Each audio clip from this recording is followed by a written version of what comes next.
Hello everyone, today we're going to be talking about if Blade and Soul is worth playing now or not. So the short answer is yes. The long answer is it depends, and now I'm going to tell you why it depends. So Blade and Soul is a very grindy game. It is a Korean MMORPG, which in definition means that it's going to take a long time in order to get a lot of gear, in order to become strong, in order to progress. So the progression curve is very fast at the beginning, but once you hit a certain point, it slows down significantly. And in order to gear up, it takes a lot of effort, a lot of time, and that turns off a lot of people.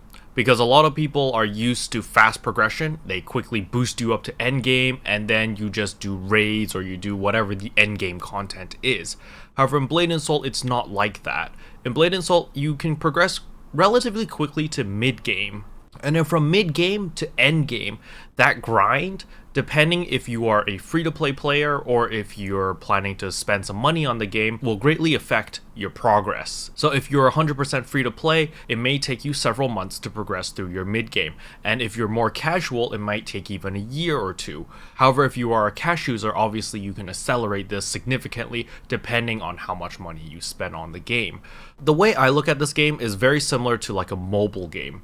Each character you have is like having the game on a separate mobile phone, because for each character you can only play a certain amount before you start getting diminishing returns. What do I mean by diminishing returns? It's, for example, when you first log on and you do your daily challenge, within that first 30 minutes you make a lot of resources, you gain a lot of money, and the return on investment for your time is extremely high.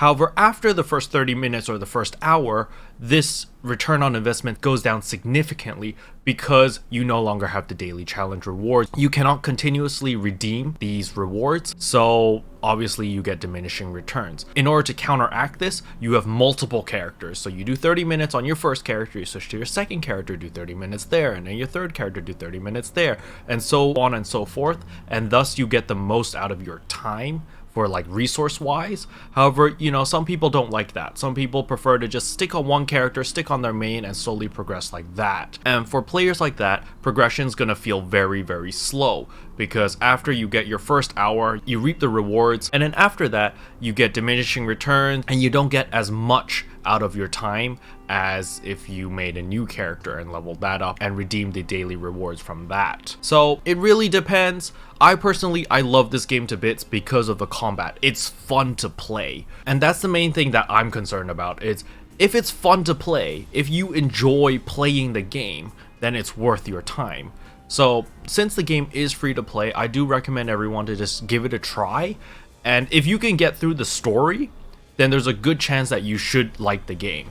If you can't even get through the story, then this game might not be for you, because the story is relatively long. The story will take you about 3 to 4 days if you're playing hardcore. However, if you're a more casual player, I expect you to take around a week to 2 weeks in order to complete the story. I think the story, if you were just to play non-stop, should take you around 30 to 40 hours-ish in order to complete the story. That's around the number that you should be looking at. But yeah, hopefully this video helped you guys who are sitting on the fence on whether you should try Blade and Soul or not. I definitely recommend that you at least give it a shot, and then if you can progress through the story and you like the combat and you think the game is fun, then stick with it.